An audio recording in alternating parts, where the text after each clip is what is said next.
So good afternoon. Oh, thank you for not having taken an early train. Well, what's the link between integrated learning and the value, showing the value of blended learning? It's simply because blended learning is quite new, even if we're doing blended learning for more than a decade. Multimodal or integrated learning, we have models and we have a lot of tools to do that, but still, multimodal learning, it's quite difficult because we have new tools, we have new technologies, we have new learning activities, and it's not that easy to measure all these new things that appeared during the last years. So what I propose is to share with you a few things, theoretical but also practical, about showing the value of multimodal or blended learning. And of course, 20 minutes is not enough to seriously deal with this topic. So what I propose is that I'm going to focus on just how do we measure these new activities that are embedded in integrated learning. And for the other questions, there is a white paper that will be released at the end of this session. And I'd like to thank my friends, my cross-knowledge friends who are here and who are supporting my research and publishing this white paper. So it's going to be delivered at the end of available at the end of this presentation. So what I propose is to talk about evaluation. And when we talk about evaluation, of course, everybody takes the principle of evaluation for granted. When I say everybody, it means all the stakeholders say, of course, evaluation is crucial. We need it. To start with us, L&D professional, we of course know that evaluation is useful because it's a matter of pedagogical, educational efficiency, but it's also a matter of strategy, defining a strategy, but also making choice, and in a more with less world, making these choices these choices have to be based on hard figures. So evaluation is very important, but also in terms of being a real business partner.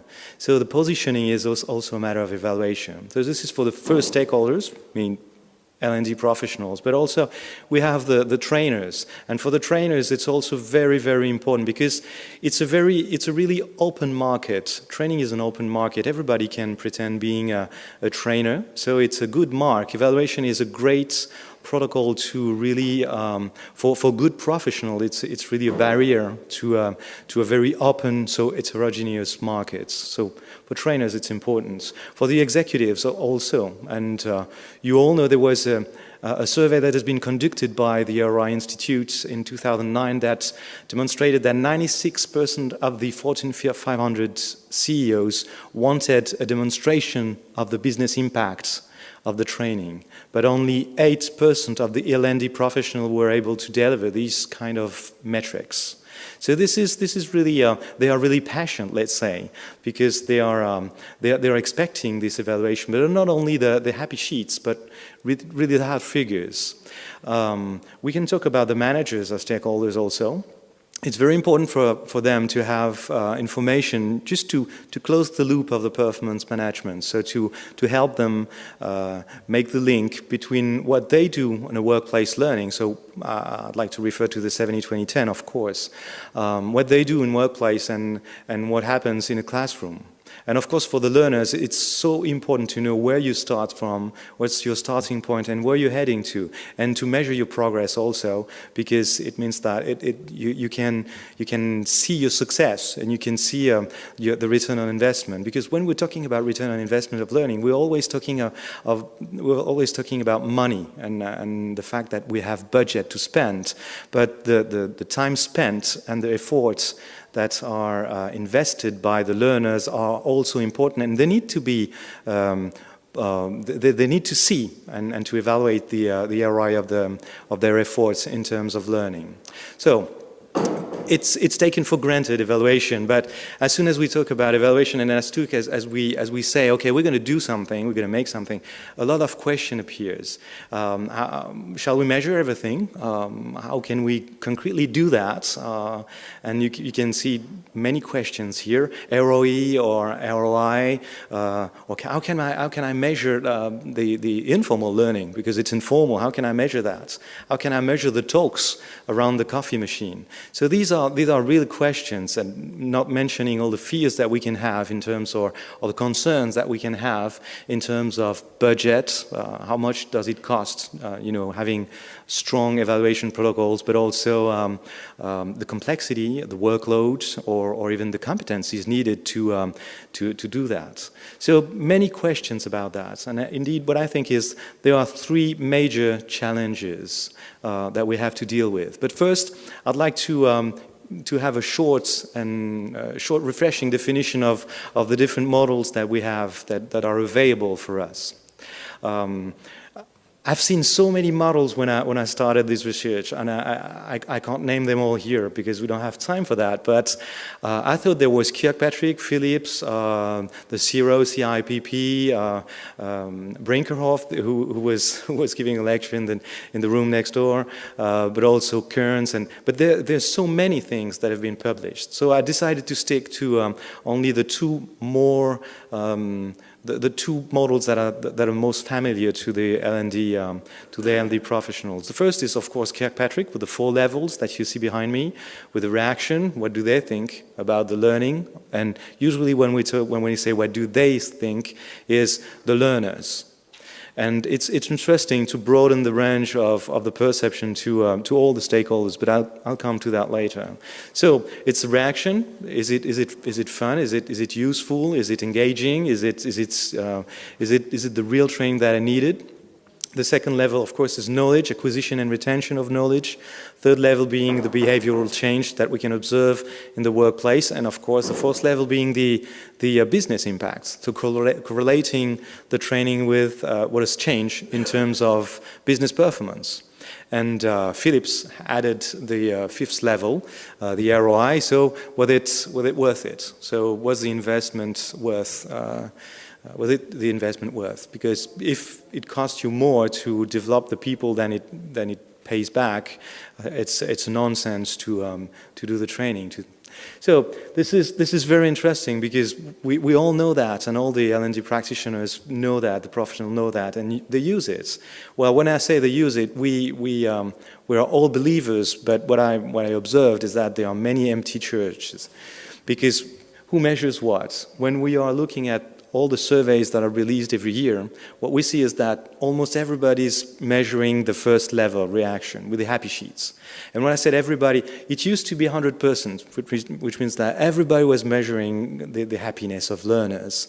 Now we are only at 90% simply because with these new tools and new technologies, it's difficult to measure everything. So it's a bit less than before. And then after, I'm going to climb the ladder of Kirkpatrick and Phillips, and you'll see we're going to lose half the audience at each ladder, at each step.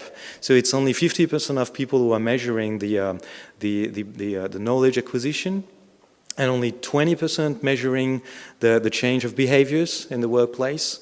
And we have only 10% left. It's kind of a survival game here. And we have 10% left only when we're talking about business impacts. And when it comes to ROI, we have only 2% of the companies who are really measuring the ROI. So it's interesting because we all know these models. We all know that it's important to demonstrate the value of learning, but we are not many to do that. And it's a concern because being a business partner means that we can really demonstrate the way we are creating value, and it's at the top level that we can do that. And we're only 10% and 2% in these levels. So that's a concern. I was talking about 3 challenges. So the first challenge is we can't measure everything. It's simply pointless, and we don't have time. It would cost much more than the money we spend in learning. So if we can't measure everything, we have to select our targets. And what I propose is to use a learning compass, an L&D compass that has been released 2 years ago by Bruno Dufour in a book published by CrossKnowledge. You can download it for free at CrossKnowledge website. It's on corporate universities. And we decided to design this compass to just describe the territories of L&D. And for that, we defined 2 axes. The first one was, are we developing people or are we developing the organization? And the second one is, are we doing coverage things or coverage solutions or leverage solutions?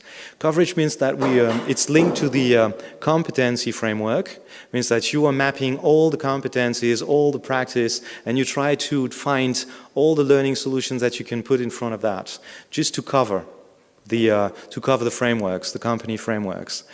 And when we talk about leverage, it's very linked to the business strategy of the corporation. It means that it's more linked to problem solving. And if we combine those two models, so Kirkpatrick and Phillips in one hand, and in the other hand, this learning compass, what we have is this. We have the 5 levels, and we have coverage and leverage. And what I propose is just to look at the 4 building blocks of evaluation we can focus on, and we'll see how it fits with the integrated learning. So the first one remains efficiency. It's really important for us, especially if we have new learning activities, new tools, to know if it works. If we introduce, for instance, e-learning, or if we do blended learning, it's very important for us to know if it enhanced or if it's reinforced the power, the impact of the training solutions that we are providing. And it means that mainly these scorecard or these dashboards will be for us, L&D professionals. It's going to be L&D jargon, it's going to be cost per hour, cost per capita, and things like that. But we need that. We need to know if people are using the solutions. And if they are not using them, we need to fine-tune and see how we can better design a solution in the future or correct what we've done. The second level is perception. It's very important, and I told you that it was mainly focused to learners, on learners, and what I think is it's very interesting also when we are doing new things or integrated learning to have the opinion of the stakeholders, means the managers. It's important to have the managers, but also the trainers, to know what they think. I'm not spending too much time on that, but you know, this is the second building block. And then after, we're going to have coverage things and leverage things. In terms of coverage, it's mainly a matter of reaching the standards. And reaching the standard, I'd like to quote a friend of mine who is the head of university, of corporate university at Philips. And what he said, my internal clients, they don't care about having trained people, but they want efficient people. So what he says is, I'm providing the best learning solution I can. And I'm providing a learning environment. I'm training the managers. And I'm always on demand. You know, I'm available for these guys. But what's important is for them is to be accredited. So accreditation is the point here. And it means that we are not trying to measure all the time all what is done, but only if people are reaching a certain level of expertise. And on the other hand, we are trying to solve problems for the corporation, which means that we're going to have a contribution. Which means that it's not something that will be repeated it's not repeating training solution. It's more, we have a problem and we need to be very agile, very responsive to answer this problem or to find a solution to address this issue for the corporation. So we're going to see how it fits with integrated learning. Of course, it means we're going to measure the business impact, and we can do it once for all when we're talking about standards, which means that if we have enough people of a test group that reach the standards, we're going to see what kind of value it creates and how we can correlate that with business. And we're going to do the same with contribution. So this is the framework that I use to work with many companies in Europe, and we'll see how we can pick and choose the different indicators, the different metrics, to see how integrated learning can be measured. So this first challenge was you can't measure everything. You have to make choice. The second comes, you know, just after is if you can't measure everything, it means that you have to select what you're going to measure. Start with the end in mind, and the end has to be what is expected by our internal clients.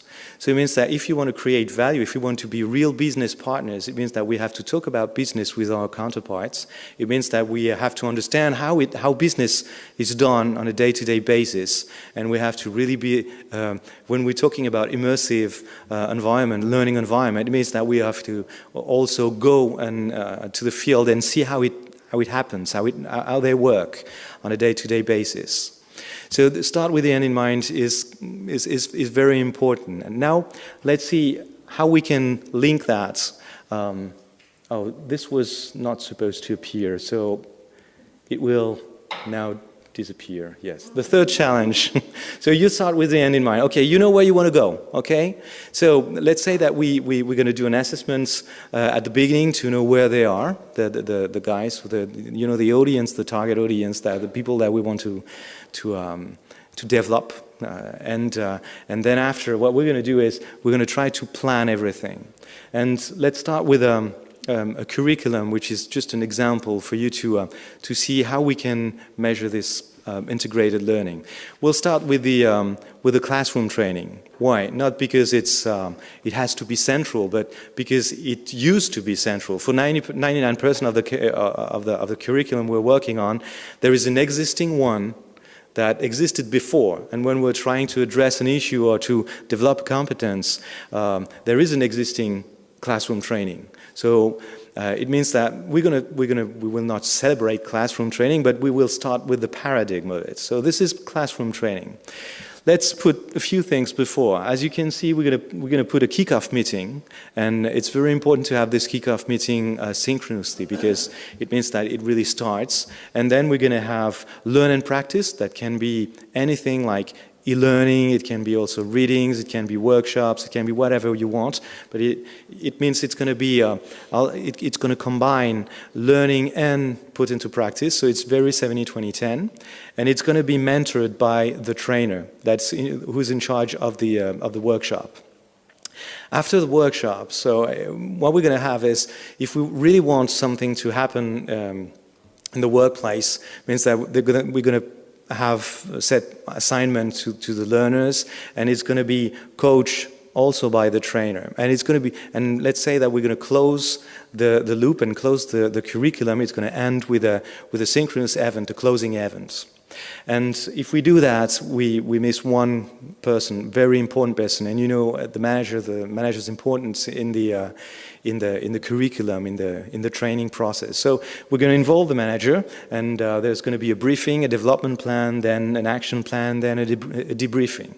So this is our curriculum. It's not the perfect curriculum. It's not the best in class. It's not the best that we can imagine. But it's just a curriculum, and let's call it a time management curriculum with a workshop of one or 2 days.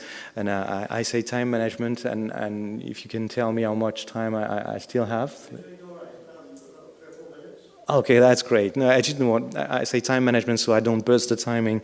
So let's see now what kind of indicators we can use to measure this integrated learning.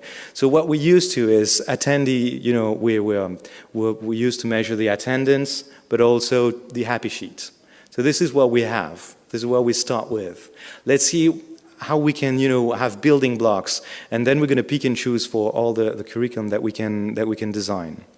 So, if we want to be really comprehensive in terms of usage, if we want to measure the efficiency of the curriculum, it means that it can't be only we can't only measure what happens in a classroom. It means that we have also to measure what happens in the usage of the kickoff. Who were the guys who were there? How many people did use the e-learning? How many hours? How many modules were used? But also, how many contribution did we have when we have a collaborative environment? So all this has to be measured. This is for the efficiency. If we climb the level to the next level, which is the perception, we're going to have many other metrics that we'll have here. Like we can have a survey at the beginning, just to be sure that people are well engaged. Of course, as soon as we can have a focus group, because sometimes we don't have quantitative metrics before few months. So it's very important to have qualitative metrics and to be able to say, okay, it works. We don't have the value created yet, but it works well.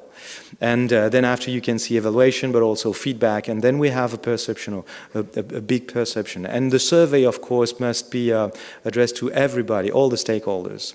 If we climb another level, we're going to have the knowledge acquisition and retention. So we can do a mapping at the beginning, and then after we'll see what do the people know. So we can personalize the curriculum, and then we can prescribe really what's needed for each of them, and then we're going to measure what they gained and what they kept through the time.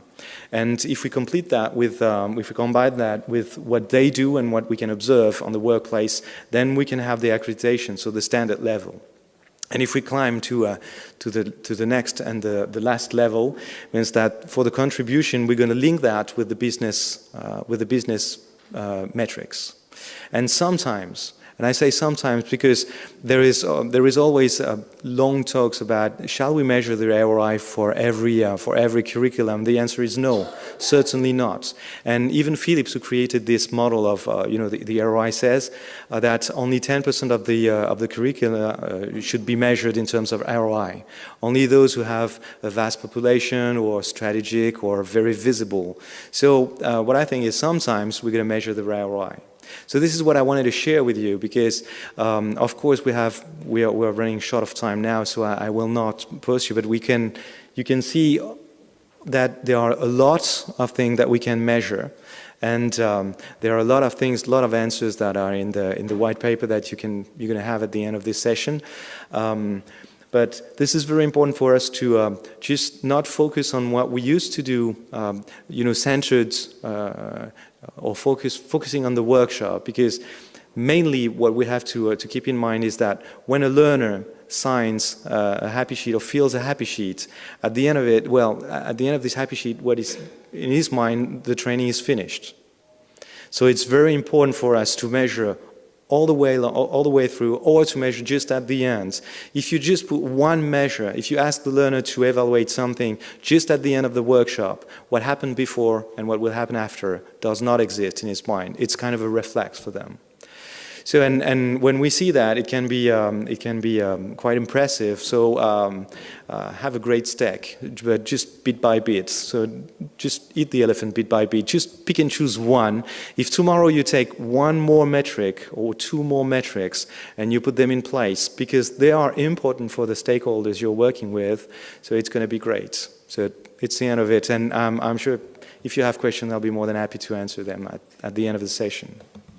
Thanks very much indeed. Thank you.